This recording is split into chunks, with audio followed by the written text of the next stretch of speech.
Now, let me just wind this up quickly here for you. Yes, right. Are you ready? And go! Right, and so, welcome to this adventure. I hope you have a lot of fun. Right, so you see an old lady in the woods. She runs around and kills things. Lots of little cute, funny, furry, bunny things. All right, you attack it. Great. You attack it. You hit. Yes, you hit. Right. Yes, you hit it and you kill it. Right. So she dies, and then you find her house because you follow her footsteps, which you track successfully in the mud. Now you get to her house, and inside of her house you find a cauldron, you find a book, you find a secret passage because you looked for secret passages. Yes, you did. Okay, and down the secret passage, you find that you have discovered her ancient lair, which she has built over millennia. Inside the lair, you find the prince. The prince happens to be near death, but you happen to save him, and the prince manages to survive. And so you take the prince, and both of you manage to get out of the dungeon of the witch, and you travel back to the kingdom, where you then give the prince back to the king, and the king is so enthusiastic that he gives you 1,000 gold pieces and makes you a hero of the realm. And adventure over. And done. Done. Very nice, but a little slow.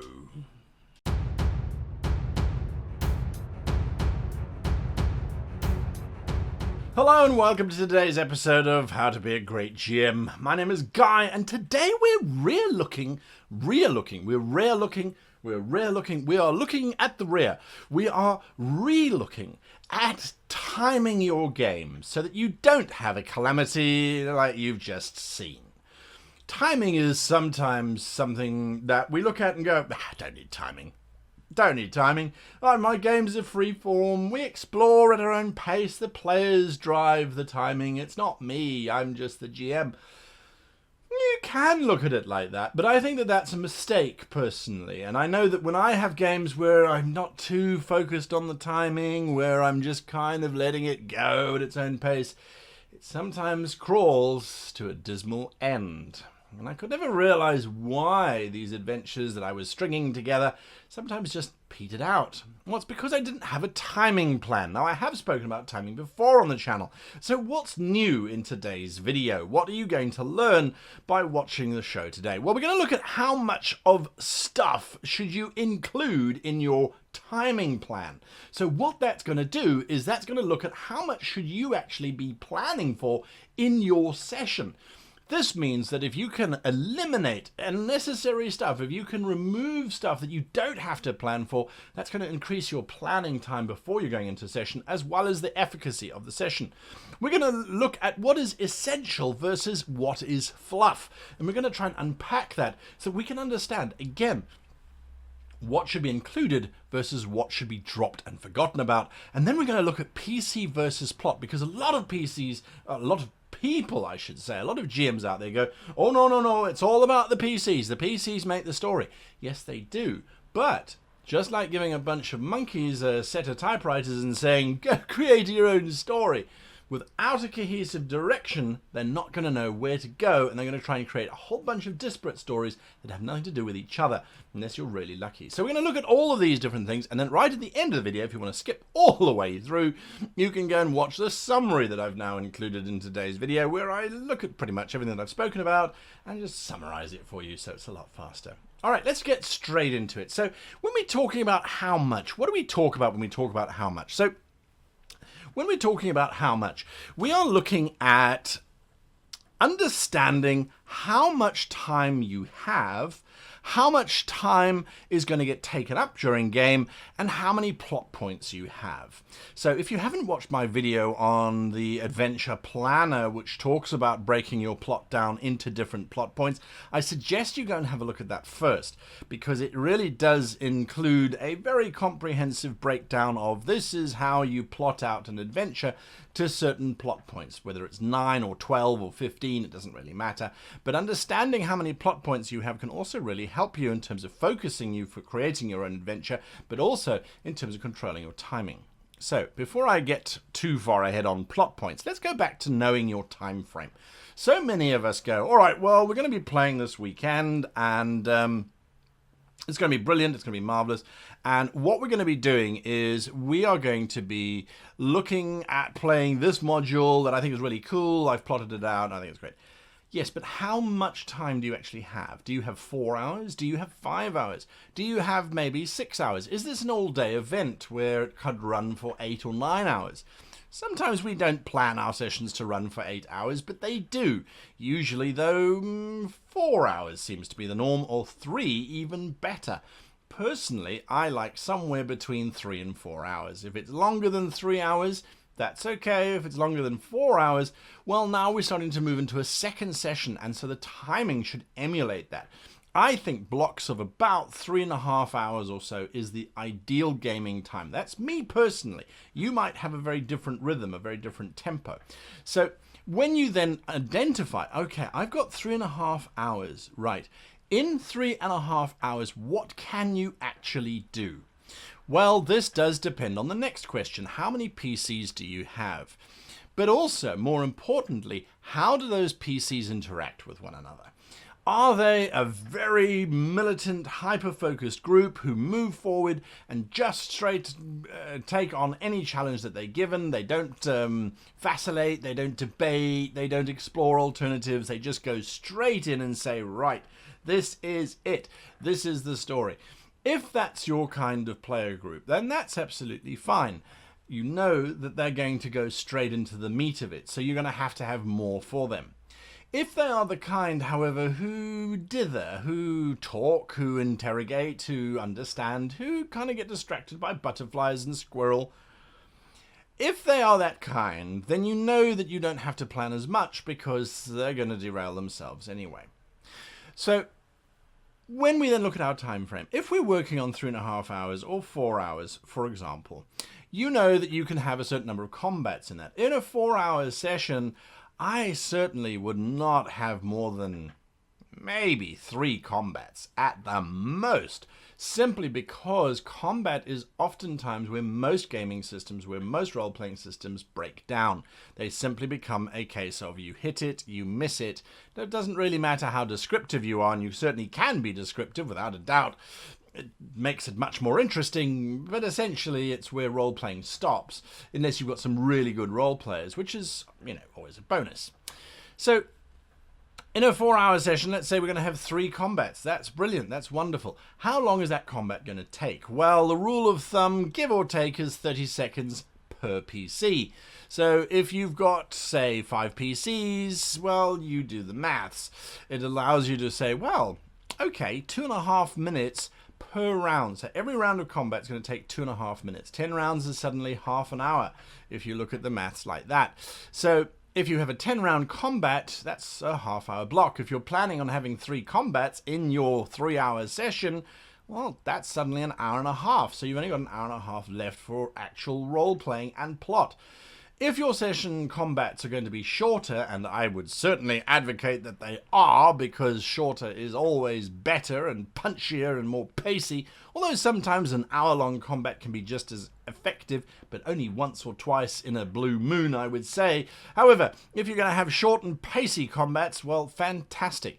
That then allows you to have a little bit more, perhaps. So let's work on the fact that you're going to spend about an hour in an average 3.5-hour session just on combat. That leaves you 2.5 hours for interaction and for discovery and for player interaction. Again, if you've got 5 players, that's 5 people who are going to be interacting with NPCs. Again, that 30-second rule now disappears. It now gets replaced with, and this is a general rule of thumb, but about a 5-minute rule for each PC in each new location. So if you travel into town, each PC is going to want to spend 5 minutes on their own. That's another half hour for town. Just for town. So if you're keeping track, we're on an hour and a half already, and that's just the players arriving in town, listening to rumors, speaking to the locals, getting some information from here or there, going shopping, doing all those kinds of things that PCs love doing and that we love them to do. So that means if you start your campaign in a town, or you start with a combat, you start your adventure with a combat, you go into town, you have a combat within town because they discover some thieves or thugs, and then they leave town and they go into a wood, there's 2 hours. Because the wood is now a half hour, because you've got, again, 5 minutes per PC as they try and figure out the wood and they go through doing stuff. And especially if you're a good GM, you're engaging your players at each of these points. So I'm not just sort of breaking it down clinically. That means you have an hour and a half left for the actual plot.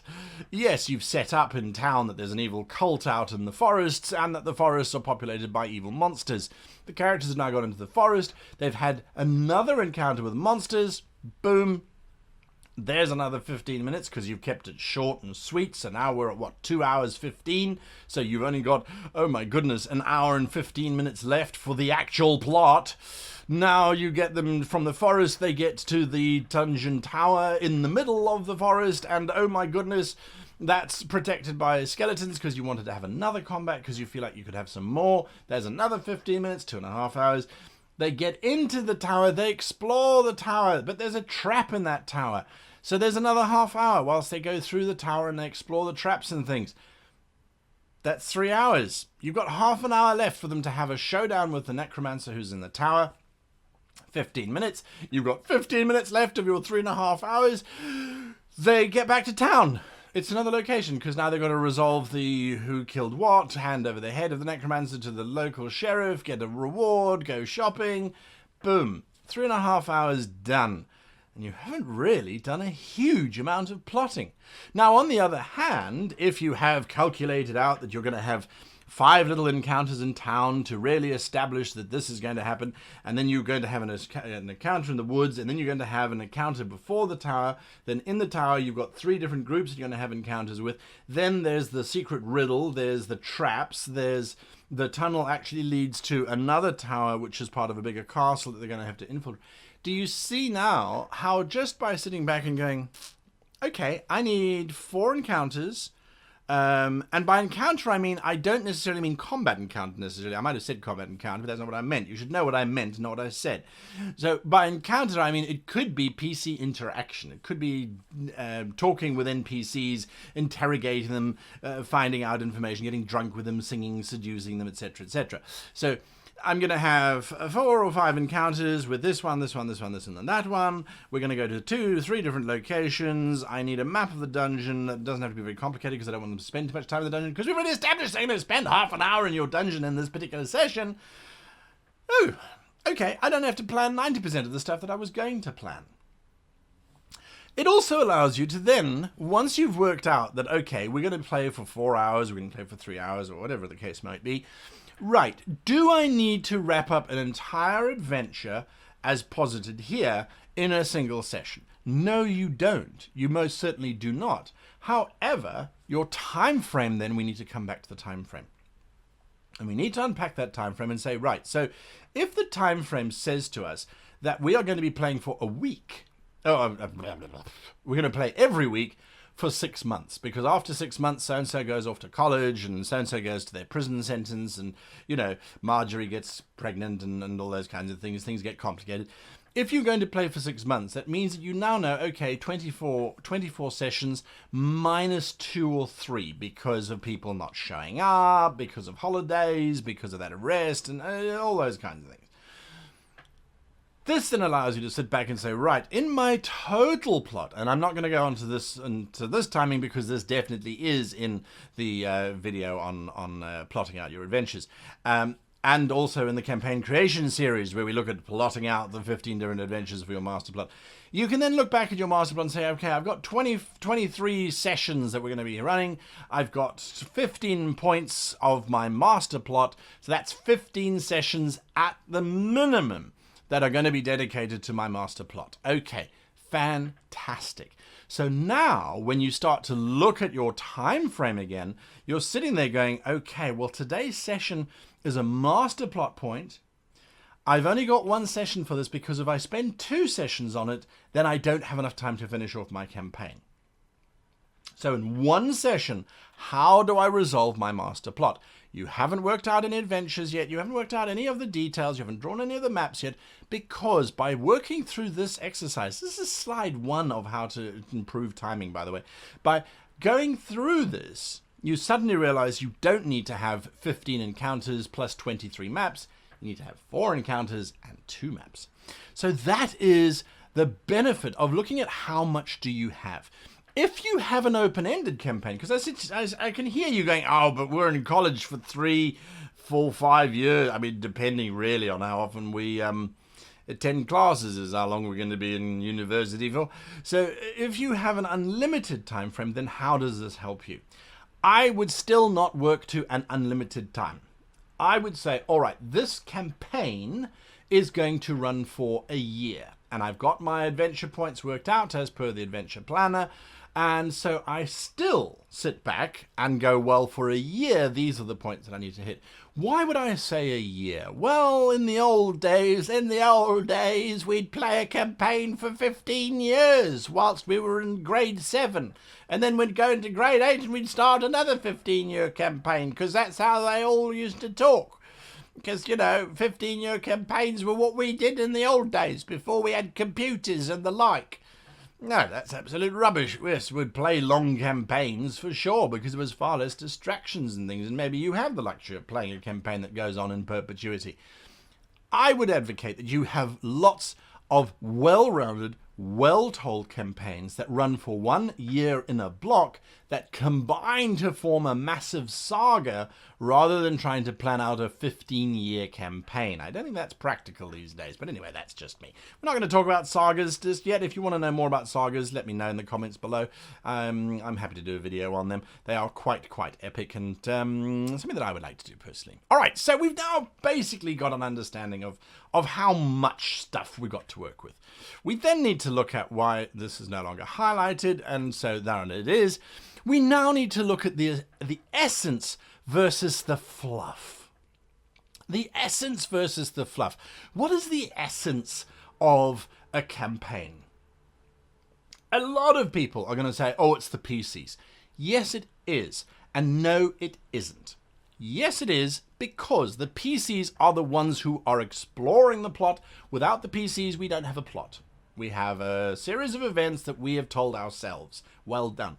We need the PCs to explore and to unpack and to experience that plot to turn it into a story. Without them, we have nothing. So the essence of a role-playing campaign, of a campaign, is the players interacting and discovering your plot. The players' backgrounds, the players' backstories, the players' adventures that they come up with are not part of your plot. They are emergent adventures, we call them on this channel. They are something that happens as a result of the PCs interacting with your plot. So your plot must come first. If your plot is allowed to sit in the background, that's what's going to happen. It's going to get forgotten about and buried, and then you're going to become directionless, which is maybe not a bad thing, but in my opinion, you've entered into the territory of mush, because nobody knows where you're supposed to be going, because everybody's making it up as you go along, and as a result, it's going to get lost in the marsh and die. That's what happens. You die when you go into the marsh. Don't go into the marsh. So we look at how do we make our master plot come first. That does not mean that we ignore the PC backgrounds. It does not mean that we do not take the PC's actions into account. Definitely not. You have not been watching this channel long enough if you think that that's what I'm advocating. I am advocating that the plot comes first, which means you have to figure out how to incorporate the PC's stories into your plot much better than you would under normal circumstances if you have a campaign running in perpetuity and you don't care about timing. So it becomes imperative, absolutely imperative, that you understand your PC's backgrounds, not completely, not holistically, not from the grassroots all the way up, but that you can incorporate them into your main plot lines so that your plot is still coming first, the essence of your game, of your campaign, is being put forward, and the fluff is being cut out a little bit, reduced a little bit. We look at the PC backgrounds next. So if you've got all of your plot points and you've got time to work through those plot points, and then you go, okay, now the PC's backgrounds, I can afford to give each of my PCs, and again we say, how many PCs do we have? We've got 5 PCs, so I can afford to have 5 adventures that look at their background specifically, because within my master time frame, I've got the time. Then you go and look at PC backgrounds. You drop the non-essential. We don't need Anything that is not essential, anything that has nothing to do with the main storyline, we drop. Now, what does this mean exactly? Well, non-essential stuff is types of adventures that you are sitting watching a TV show and you're like, oh, that's so cool. I want that in my game. I'm going to add that into my game and I don't care what anyone says. That's not essential. If it wasn't part of the original plot point, not essential. You can still work it in by going back to your plot points, which you shouldn't have really established and expanded, expectorated, expounded, examined, all those X's. You really shouldn't have gone too far onto developing those plot points. You can bring the cool stuff into those plot points, but don't add it in as a separate adventure just because it's something that is fun to do. So we cut out the fluff from the essence. We then look at PC versus plot. Now, the PCs are an independent force that are going to derail your plot, theoretically, the moment they come into contact with it. I love it when GMs say, well, your plot never survives first contact with PCs. That's true if your plot is so rigid and so brittle that you have designed it to be completely interlocked with itself and to not include players. I don't advocate doing that on this channel, as you know. We are all about designing an agile, to coin a techno-modern phrase, an agile campaign where we adapt and adjust according to the players. What this then means is that instead of it being the PCs versus the plot, where you're constantly pulling the PCs back to the plot, your aha adventures have to come first. If you don't know what an aha adventure is, there are videos that you can go and watch. We're not going to spend too much time on that. There's already a video that's gone over length, and I know that you all said that you like longer videos in last week's video. I ran that question out there, and I appreciate that. But this is getting a little... Talking about timing, we should be succinct here. I'm going as fast as I can. So, aha adventures should come first. That means adventures that allow the players to go, oh, ha, ha, ha, that's what that means. That's why that is linked to that. The Red Hand is actually linked to the Scarlet Brotherhood, which is actually linked to the Red Dragon. Oh, it makes more sense now. Aha adventures come first because when you are looking at your emergent adventures, and I spoke about emergent adventures earlier on, when you look at emergent adventures, you have the ones that are derived from the PCs discovering something that they think is an actual adventure, but it actually isn't. Then you have aha adventures, which you require in order to explain and expound upon your actual plot to get your PCs back on track so they know what they're doing. And then you have adventures that the PCs generate completely on their own that has nothing to do with you. Of those three, all of which potentially could change your timing, aha adventures come out first. If your aha adventure is going to link back to the plot, it wins because the master plot trumps everything. It overwrites everything else. So if the PCs need an aha adventure, rather than having a separate aha adventure from your master plot, incorporate it into your master plot. So go and look at what your next master plot point is and figure out how to then include an aha moment so the PCs can figure out, oh, this is what we're doing, and we're actually on the master plot itself. Don't devote too much time to now having to run a separate aha adventure, which, although I do advocate if you have the time, don't necessarily get stuck by that. Master plot always triumphs. And this is the golden rule that I live by. Move forward. Now, spacing is a bit funny on this font. I need to look at that, but it is move forward. We must always be moving forward. If the campaign does not progress at the end of a session, if you walk away going, I don't think they found out anything. I don't think they discovered a thing. Your campaign has not moved forward. You as the GM have failed to give them information. Yes, they might have spent all the time in the market. Well then, make it an aha adventure where they learn something about the master plot. Bring the plot back to the players. It doesn't matter how you do it. You can do it slickly and smartly and intelligently, or just dumbly and here's a note that you find on a merchant's body. However, make sure that you are always moving forward. When you stop moving forward, you start to stagnate. When you start to stagnate, your players start to wander and look in different directions, and your whole campaign comes crashing to the ground. That's not what we want. So, in summary, master plot is always the important thing. And the master plot, of course, includes the PC backgrounds and includes the PCs, and it is the PC's story. Yes, it is. But your master plot is the one that's going to determine your timing. Your timing in terms of your entire campaign and then in terms of each session. The PC backgrounds must be included into the master plot in order for the master plot to have any relevance for the players and to have any meaning as an actual story or narrative. Without the PC's interaction, you don't have a master plot, you have a series of events. Aha adventures are the next most important type of adventure in this sequence of events that need to be included into your timing calculations, because they are the adventures that allow your PCs to understand how they fit into the master plot. And then side quests. Side quests are the last thing that should be on your mind, and they should really only be there if you want to change the pace of your game, if you want to change the mood or the atmosphere around the table, where you have a light-hearted little side adventure that allows everyone to laugh and sit back and gain a little perspective on the plot. And that's only if you actually have the time within to which to do that. Establishing timelines allows you to hyper-focus your narrative. It allows you to remove that element of, oh, we'll get there when we get there. No. You are a game master. You are there to run the game. You are there to provide a greater framework within which an amazing story can unfold. If your framework is loose and sloppy, that's what you're going to end up with, a loose and sloppy conclusion.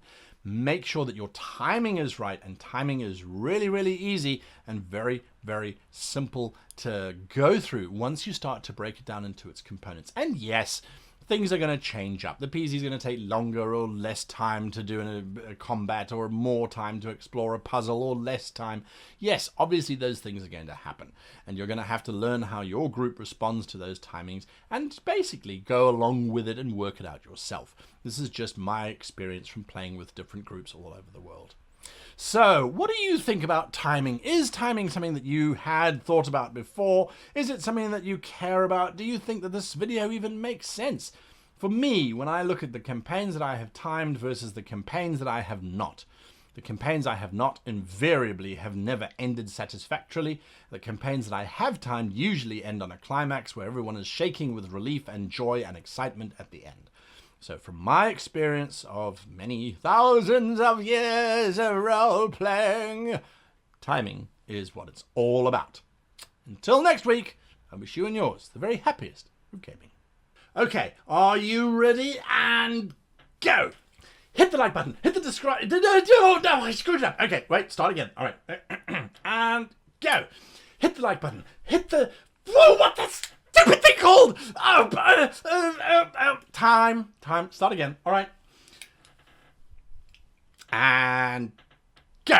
Hit the like button. Hit the subscribe button. Hit the Goblin Bell so you can get announcements of when next videos are coming out. And until then, thank you for watching, and thank you to all the Patreons. And the Patreons' names are in no particular order.